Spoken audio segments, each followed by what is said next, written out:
una vez más. Ahora lo que tenemos y a dónde nos vamos directamente es a lo que voy a contar después. No, es que aquí no va a haber ni intro, ¿no? Venga, voy a dar paso a Mautor. ¿Por qué? Porque ahora vendría Tándem Perfecto y o vendría Territorio Mautor. Hola, Antonio Mautor. ¿Qué tal? Pero hoy hemos decidido hacer no queremos llamarlo debate, pero una conversación acerca del Mundial que hoy comienza o que está comenzando, que hoy ha sido la jornada inaugural y el primer partido, y que del Mundial de Fútbol, y que, bueno, que tiene muchísima controversia. Y Tándem Perfecto y Antonio Mautor Tándem Perfecto y Territorio Mautor querían hablar de ello y que todos diésemos nuestros pareceres al respecto. Así que os doy paso. Autor, ¿cómo estás? ¿Qué tal? Bienvenido una semana más. Muchas gracias, Y Moisés. Gea y Aitona. Adelante. Buenas Bien. tardes. Pues nada, señor Mautor, yo hoy realmente en este territorio perfecto me encuentro No tenemos un abuela, poco... menudo nombre. Claro, si sumamos Tándem Perfecto y Territorio Mautor, pues nos sale Territorio Perfecto.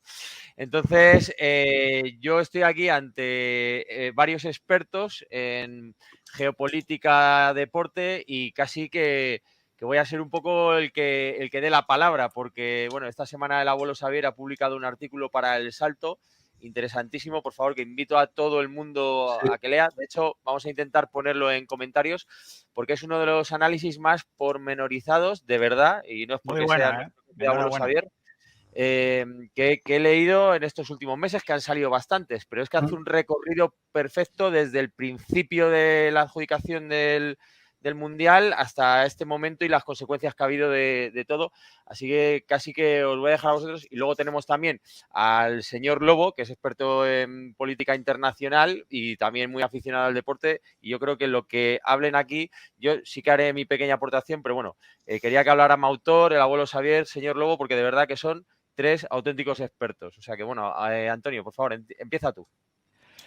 Bueno, yo también estoy ante expertos, como estás tú, o sea que intentaré dar mi opinión y me gustaría, y para lo que estamos aquí, escuchar a Aitona y al señor Lobo en sus ámbitos correspondientes, que ellos saben más. Pero bueno, voy a intentar hacer una especie de escalera hacia lo que yo creo que es el Mundial de la Infamia, ¿no? Y el por qué nos ha afectado tanto o nos está afectando tanto, ¿no? Porque evidentemente ya hemos leído también mucho y sabemos que en mundiales anteriores y en otros acontecimientos deportivos ha habido muchos claros oscuros, ¿no? A lo largo de la historia y esto no es nuevo. Eso para empezar. Lo que pasa que, bueno, vamos a empezar con la escalera y por lo que yo creo que esto es realmente deleznable. Primero, que luego lo ampliará el señor Lobo, el aspecto geopolítico, ¿no? El ver los intereses que ha llevado a darle el Mundial a Qatar, porque Qatar lo quiere y cuáles son las consecuencias que se van a derivar de ello, ¿no? O qué es lo que están buscando para ello. Ese análisis se lo dejo al señor Lobo. El segundo escalón, ¿eh? Vamos hacia de menos a más.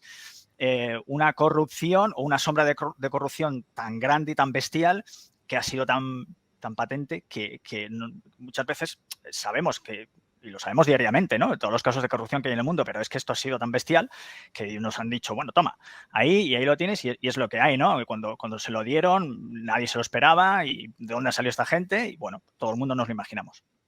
El tercer escalón, y empezamos con lo serio, es un país en el que está constatada la violación continua de derechos humanos, tanto en el ámbito del LGTBI como con los derechos de la mujer y los derechos de los trabajadores. Siguiente escalón, el más grave, lo que ha acontecido para la construcción y para montar en un país nada futbolero, ahí en medio del desierto, estadios, como que han salido como setas a base de la sangre de trabajadores.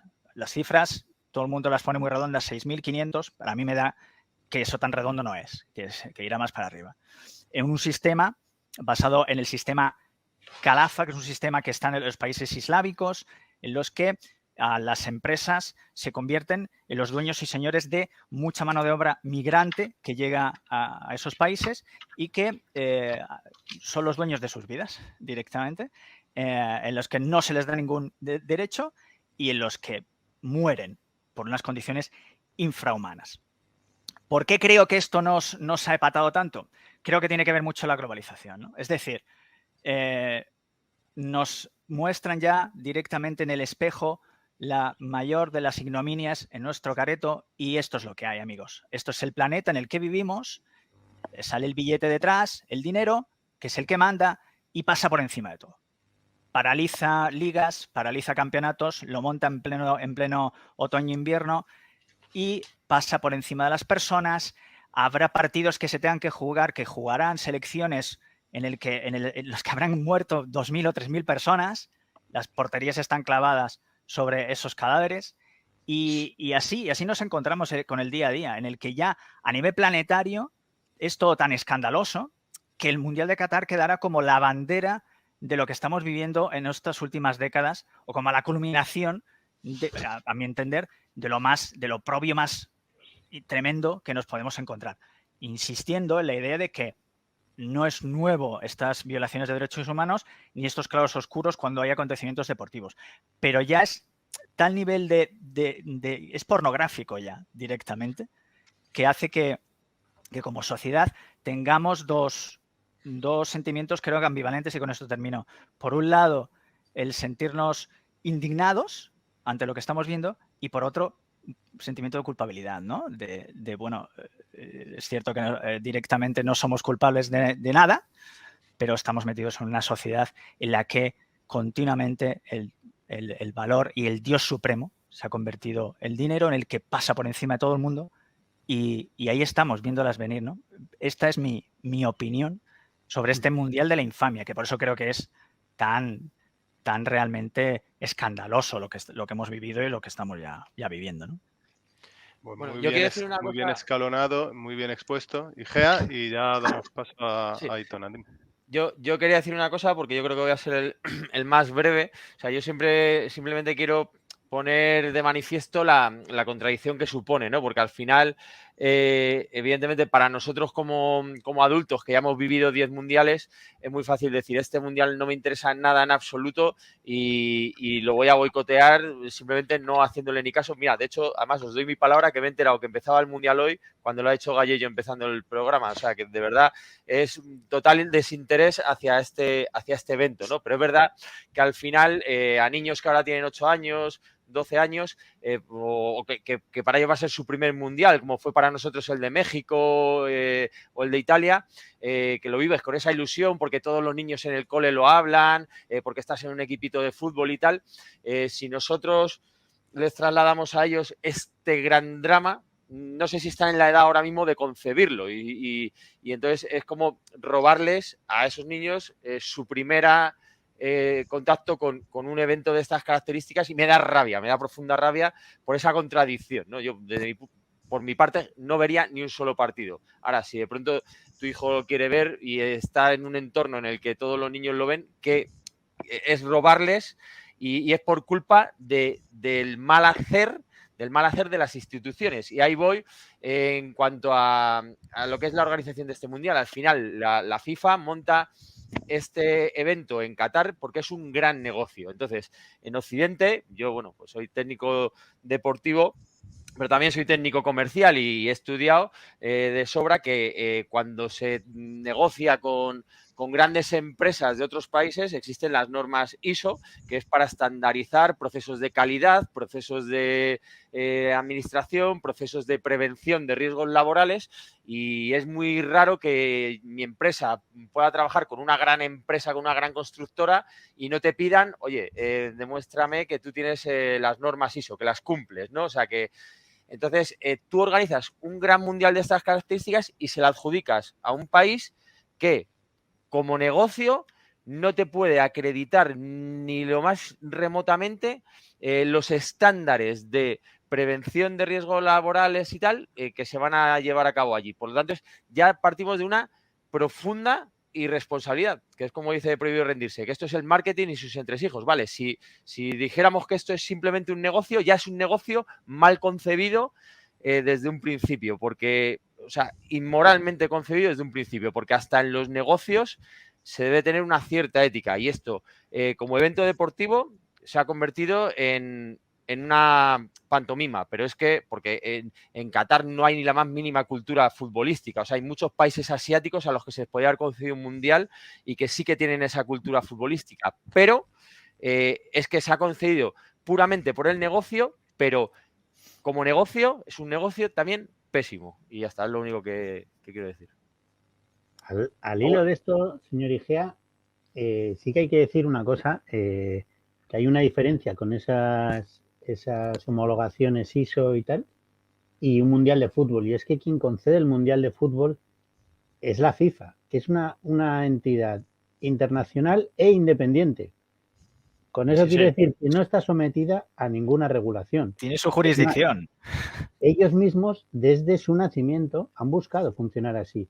Sí, pero las normas ISO también son de una organización independiente y se hacen, la gente se adhiere a ellas porque se entiende que cualquier empresa que hace negocios responde a unos estándares de calidad y de prevención, etcétera. Claro, pero eso es a lo que voy, que el mundial es de ellos mismos. Ellos, en todo caso, se van a poner las normas a quien quieran.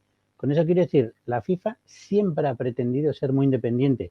Y si tú quieres que se te eche la FIFA encima, lo mejor que puedes hacer es acudir a los tribunales. Porque es lo último que quieren siempre. Y lo ponen muy claro. Ante cualquier jugador, cualquier club, cualquier federación nacional, no acudáis a los tribunales, porque es lo único que no les gusta. Entonces, ellos siempre lo han controlado así y siempre han atendido a sus propios intereses. Pero insisto, desde el nacimiento. O sea, el primer mundial que se disputa es en Uruguay porque el gobierno uruguayo se comprometió a asumir todos los gastos. Y a partir de ahí empezaron, pues eso, o sea, crearon un chollo para ellos. Con eso quiere decir, no podíamos esperar nada de la FIFA. Y la FIFA tomó la decisión de que fuera Qatar quien lo organizara por sus propios intereses. Después era muy esperable que iba a haber una reacción. Y a partir de ahí, que esto es lo que contaba un poquito en el artículo que habéis comentado, ha habido dos aspectos fundamentales para que, a pesar de todas las críticas, Qatar haya podido organizar su mundial. Por un lado es el respaldo de la FIFA, primero por Blatter y segundo por Infantino, que después del escándalo de la FIFA, él asume como presidente y de lo primero que hizo fue asegurarse la complacencia de los Estados Unidos y les concedió el siguiente mundial, no hay que olvidarlo, el siguiente va a ser en Estados Unidos, México y Canadá, y segundo fue garantizar que no iba a haber ningún cambio de sede y dar un respaldo incondicional a Qatar. Y a eso se le añade los enormes intereses occidentales que hay en el Mundial de Qatar. Creo que era esta semana también cuando publicaba en El Salto también Jaume Portell un artículo explicando qué empresas se han beneficiado con el Mundial de Qatar. Y no os sorprenderá saber que en España de las que más se han beneficiado han sido el BBV, el Santander y OHL. Entonces, no se podía pretender tampoco que hubiera una respuesta por parte de los estados europeos, porque las propias empresas europeas se estaban beneficiando de ese mundial. Y al final yo tengo la sensación de que esa oposición al mundial nos ha quedado a los aficionados. Es decir, por supuesto, a los aficionados y a algún sector de la prensa. Y en ese sentido también ha fallado garrafalmente muchos sectores de la prensa porque también tienen financiación de Qatar. Por no hablar de la compra de derechos de televisivos. Efectivamente, también la compra de derechos. Al final, ¿qué es lo que vemos? Que todo lo ha comprado Qatar para evitar las críticas. Y al final ha habido una oposición más que en otros campeonatos, pero hoy ha empezado el balón a rodar y probablemente la semana que viene no nos acordaremos de las críticas porque estaremos pendientes de quién gana y quién pierde. No sé si queréis comentar algo más. Lobo. Sí, yo quería hacer varios apuntes. O sea, primero, el artículo de Xavier se lo recomiendo a todo el mundo. Creo que está muy bien fundamentado y da una visión global y muy acertada de todo el proceso, desde la concesión al proceso de construcción de estadios hasta que el balón prácticamente rueda. Decías, abuelo, que una de las cosas que no quiere la FIFA es llevarlo ante los tribunales y hay que recordar que la Sala del Tribunal Superior de Justicia de Madrid elevó una cuestión jurídica al Tribunal de Justicia de la Unión Europea sobre si la FIFA y la UEFA ejercen una actividad monopolística que va contra las normas de libre comercio de la Unión Europea. Todavía está por dirimirse el caso, el abogado general dará su opinión a principios de enero y luego habrá una resolución sobre esta pregunta jurídica que podría poner todo patas arriba. Podría la justicia europea, igual que con la ley Bosman, interpretar que efectivamente hay un monopolio en un ámbito económico. Eso por un lado. Luego, por poner cifras un poco para entender la geopolítica de esta decisión, es la primera vez que se concede un mundial a un país tan pequeño geográficamente. Es un país que no tenía infraestructuras futbolísticas, no existían.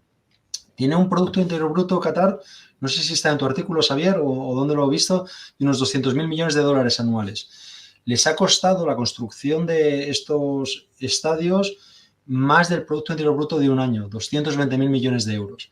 La inversión ha sido brutal.